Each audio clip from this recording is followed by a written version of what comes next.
Shalom, this is David. Hi, David. This is Jeff. What? Hi. Normally I say the thing. What are we doing? Well, today I am playing through Lost in Vivo. Boo! Yeah. Did it work? A little bit. Okay. I'm I trying to do- prepare you for what's about to happen. Yes.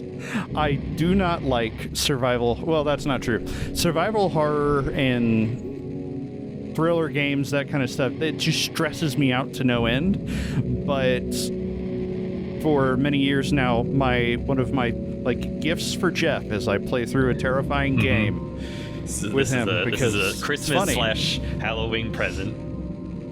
For Jeff. Yes, this game Okay. this game is an indie horror game. PS1 aesthetics. Came out originally in 2018. Not too long. We're gonna see if we can get it all done right now. All right. I will. Yes. You just get started. Just no use just waiting. All right, let's do this.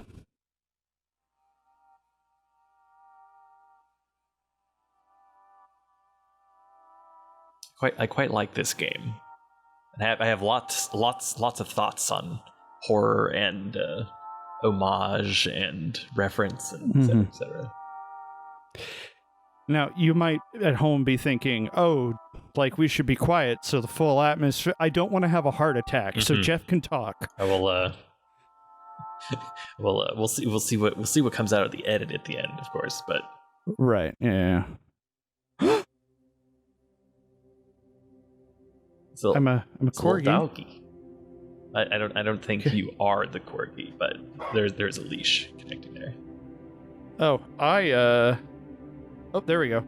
There we go. Now it works. Yeah, like I said, there's a little bit of controller issues on the main menu. I don't think it works quite as well, but as far as the actual game goes, it's pretty straightforward with the. Okay. This sidewalk is tiny, and this dog is huge. It's got a look. So I really enjoy. I think I'm gonna be waxing philosophical about horror video games for a while while we're going through this, because I feel like it's an appropriate time to do it. This particular game is very heavily inspired by Silent Hill. It's in first person, so maybe Silent Hill 4. There's lots and lots of different references to other kinds of horror media or horror games and stuff like that, which I'll hopefully be able to point out a lot of them. I probably won't get all of them. Just a little rain. It's okay. Akuma Kira, which I guess is his real name. It does kind of sound like a fake name, or perhaps a fake username on a Street Fighter / Death Note message board. Or somebody that likes Street Fighter and Death Note a lot. And then just I just wanted to mash them together. On the one hand, since this is basically just a game made by one person in Unity, I find it kind of inspiring, because that's kind of like what I want to do, is make video games and there's not a lot of people so to work with. So it can be inspiring to be like, oh, okay, this is a pretty effective horror game. It's made by one dude. There's a few other people that helped contribute with music and stuff. The music is 100% Akira Yamaoka, Silent Hill dark ambient / the other kind of hard rock that is in a lot of the Silent Hill games, which I really enjoy. So hey, look, there we go, right on cue, the music credits. But this game was very. I had to play it in shifts. I find this game very affecting.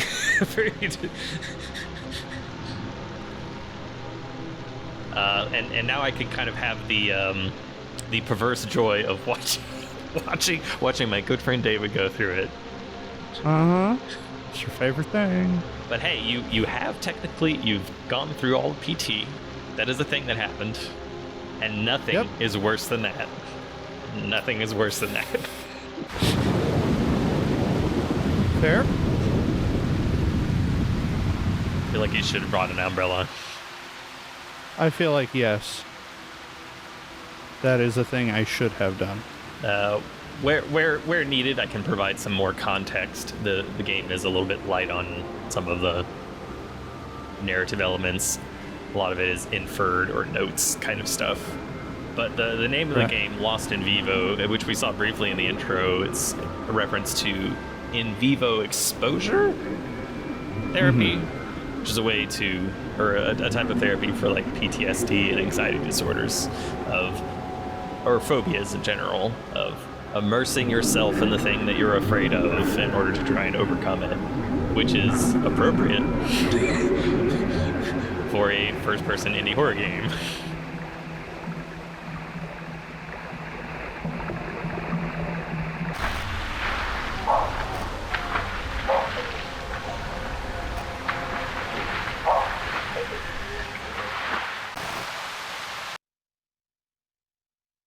Puppy?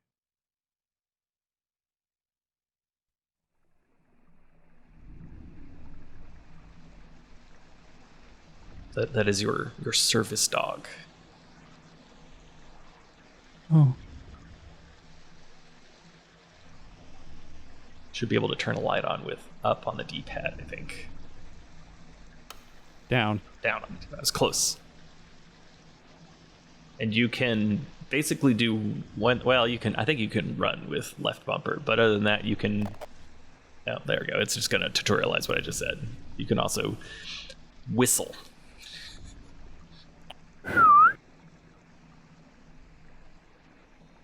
There's also a lot of graffiti in the game, which I kind of suspect, and this is maybe a modern thing. Anytime there's lots of names in a game, I just assume that it was a Kickstarter thing, and that this is how they got their names in the game. I suppose I could check on Google if that's the case.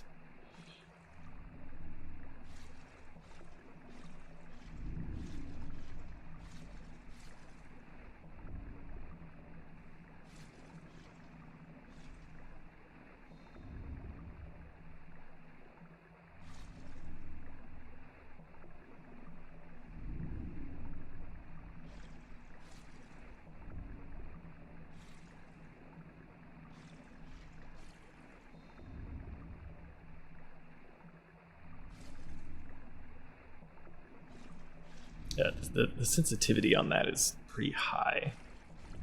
It's kind of whipping around a little bit, just for the sake of the viewers. Mm-hmm. It's not quite as slow. We're not quite moving at the speed of Kingsfield, but we're also not moving at the speed of competitive Quake. So somewhere between.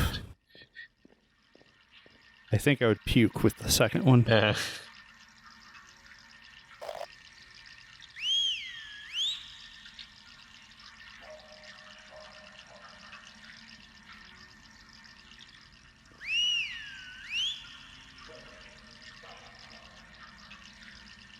Positional audio is kind of a thing.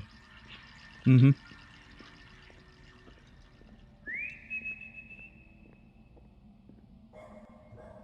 So left at the junction. Okay. Everything's fine. I'm doing okay. This is, of course, as I continue to wax philosophical about horror games, this is, of course, the worst part of the game, because you don't know what the game is even about yet.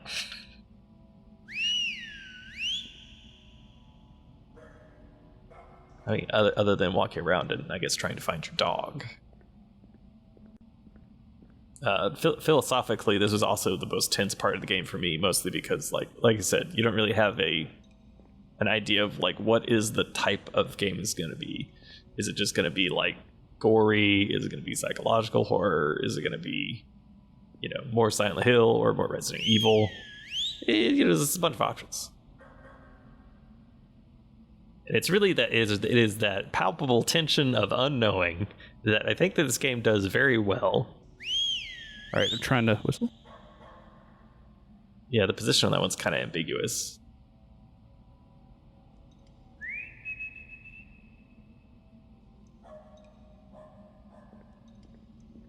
Yeah, it sounds like coming from this way. Yep.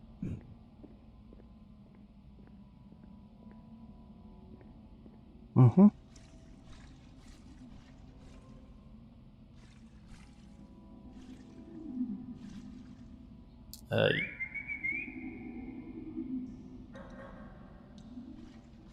You let me know if you want to know anything about the game in a meta sense.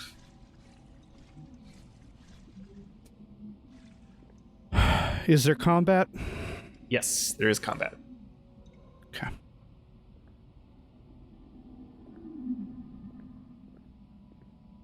Is it good? It's okay. Okay. I'd say it's kind of on par with a Silent Hill, which it takes a lot of inspiration from. Where, I mean, you don't exactly play Silent Hill for the deep combos, but, you know, sometimes you can beat something up and it's satisfying.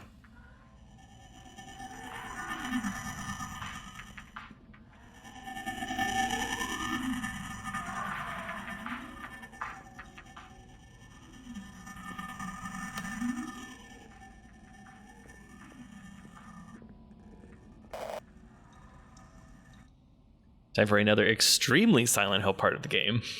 The inventory. Hello, puppy. Oh.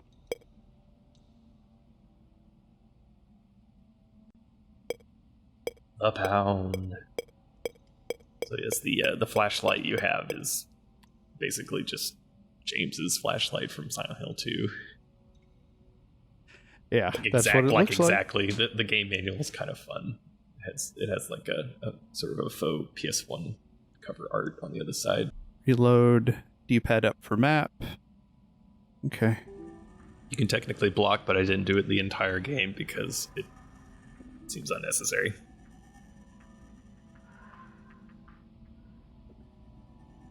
This is also not a game. Maybe this will help, or maybe it won't. It's not a game that has a lot of jump scares, but it does not have a zero amount. Mostly, it is of the what is that sound variety of creepiness. I say mostly, but it still has its moments. Yeah. So I'm playing in a fun bonus mode because of the door to the study is a little taller than it should be. Anytime any door in the house is opened or shut, it moves a little. Okay. And I can hear that. So yay. I'm just gonna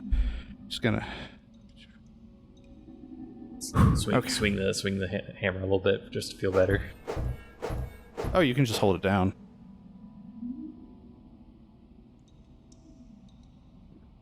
Oh, that's a toggle. Okay.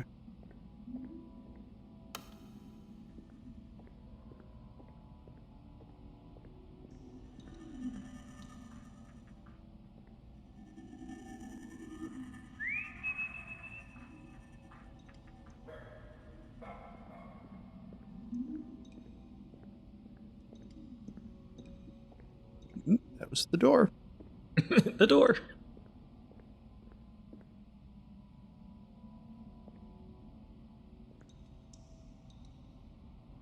Does pausing actually pause real quick? Yeah, it does.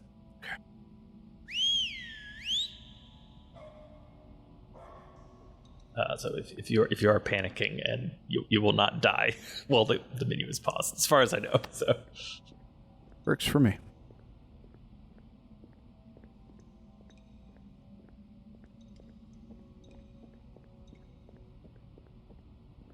And while this game has a lot of kind of interesting secrets, it's not really a thing where you need to really like check every single pathway. Like especially in the sewer here, a lot of it's just going to be dead ends. Well, that wasn't your dog.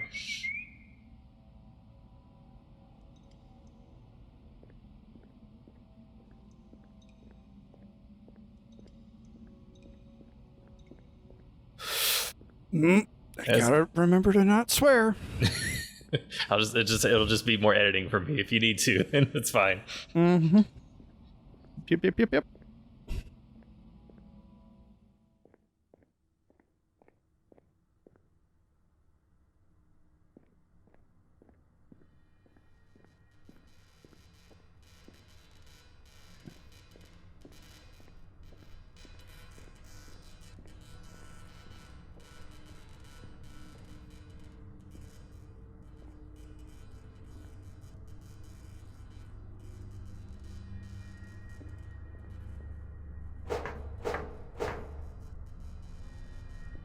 Can't break the boxes.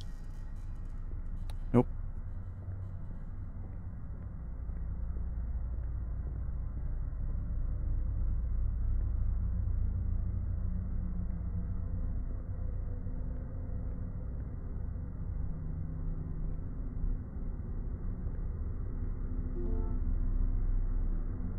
There's not much on the TV nowadays, so I thought I'd make my own show. I started putting food and rancid meat in the useless little box, and all sorts of little critters would come and play. It was really relaxing to just sit on the sofa and watch them eat, but the small critters started attracting larger ones to the show.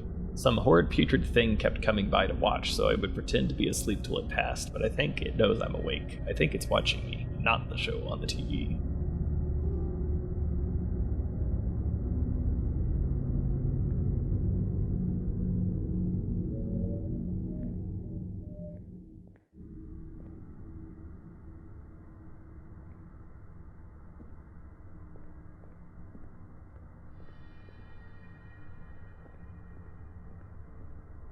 Well, fortunately, you have a sledgehammer, a safety hammer.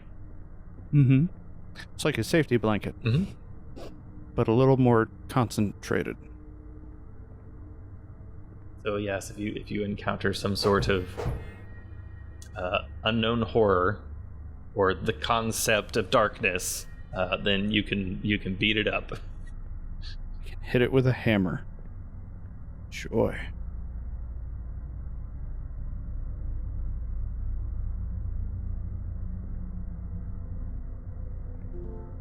My eyes are useless. All they do now is sting and show me stuff that can't be real.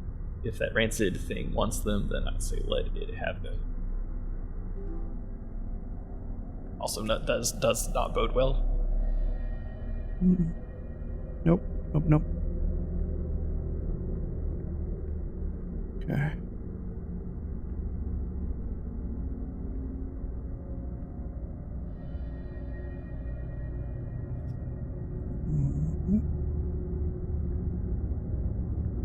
Whenever I see a gate in the hallway, I expect Pyramid Head to be on the other side. And to be fair, that kind of reference would not be out of depth. Mm-mm.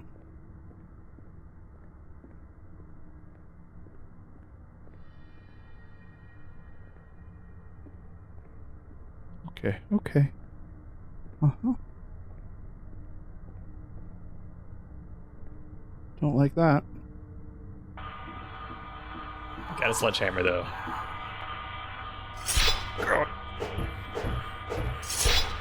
I don't know what's hitting me. You might have to Kingsfield your way around. What was hitting me?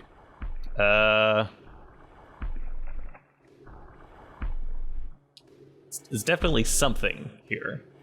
Although it appears to have gone away at the moment.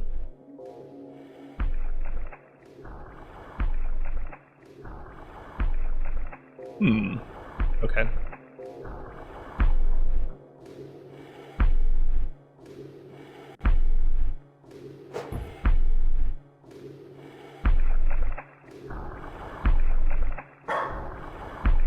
Puppy.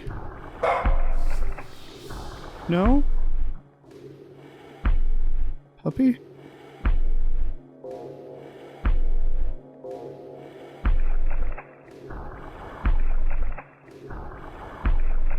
Examine the grate.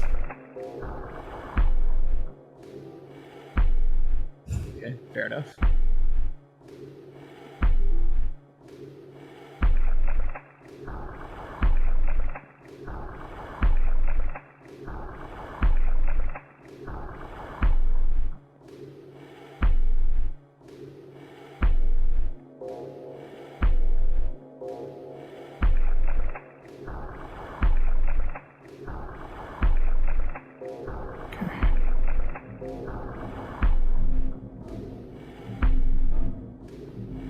Classic light on other side of thing you can't get to. Which I assume is just a reference to Silent Hill 3 / Session 9. Yeah. Reference to a reference to a reference. Yes, references all the way down.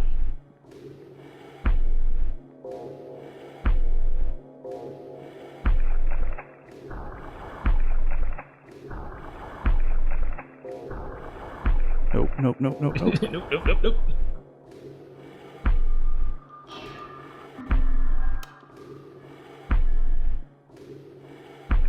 I didn't shut my flashlight off. I know. In case any of you were wondering at home. Yeah, in the inventory menu, it says of the flashlight, batteries guaranteed to last entire game. Oh, really? Yeah, it does. Okay. Karen. Okay. Yeah. Okay. Some obvious symbols. There's the oarsman Charon. There's your classic Gates of Hell message, Dante's Inferno on the wall. Hmm.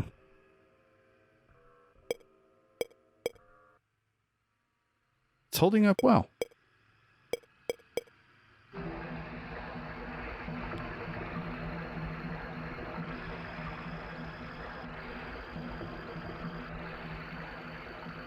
Oh. Alright, why am I hearing lava scream? It's gonna be that kind of thing. It's entered a dark ambient soundscape kind of zone, you know.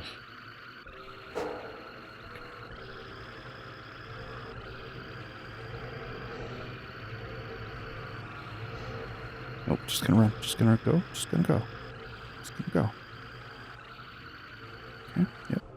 So I guess now would be a time to bring up that part of the premise for the game is that your character suffers from extreme claustrophobia. Great. And I think that your little service dog is supposed to be like a therapy animal, help you out with that kind of thing. Mm-hmm.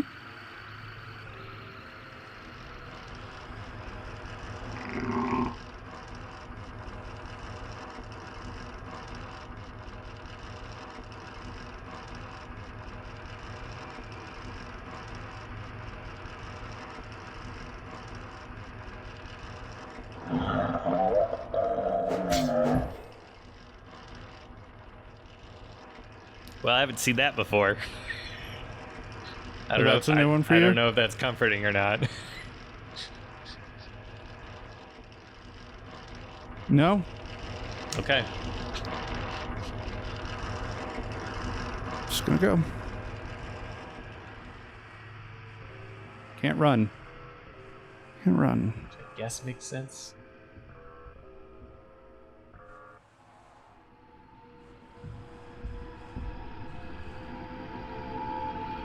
So far, your sewer experience has been just different enough that I'm still quite nervous, even on this end. So, Yep. solidarity.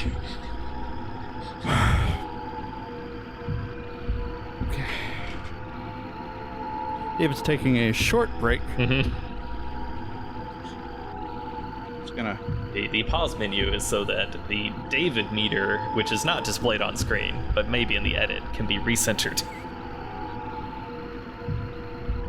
Just a lot of me very quietly just grab. Sure.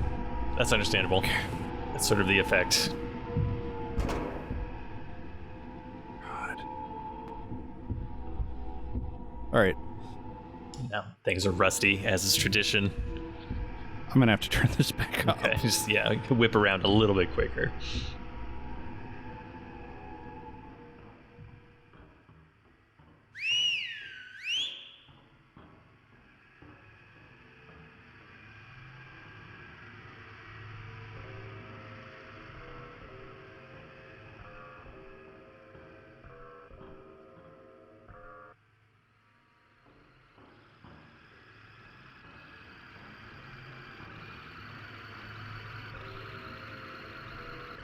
That's void.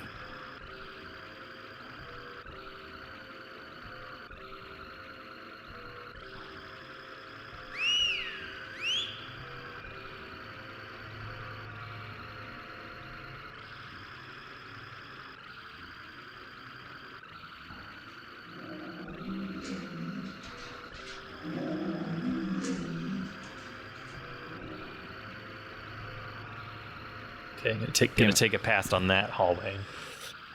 But maybe you can. Great.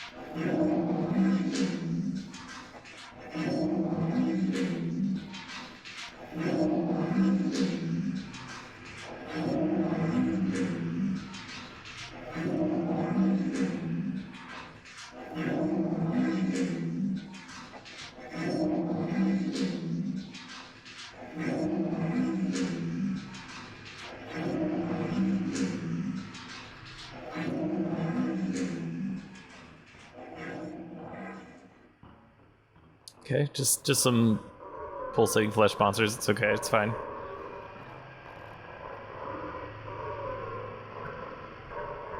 Yeah, but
okay. Okay.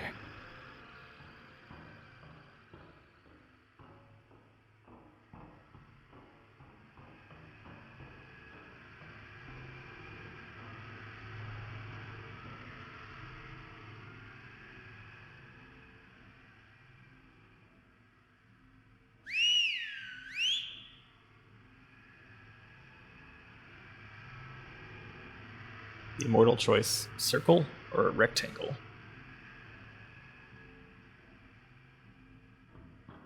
Gone with circle.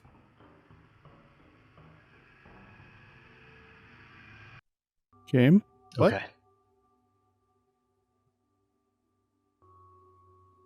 You've made it out of the sewers.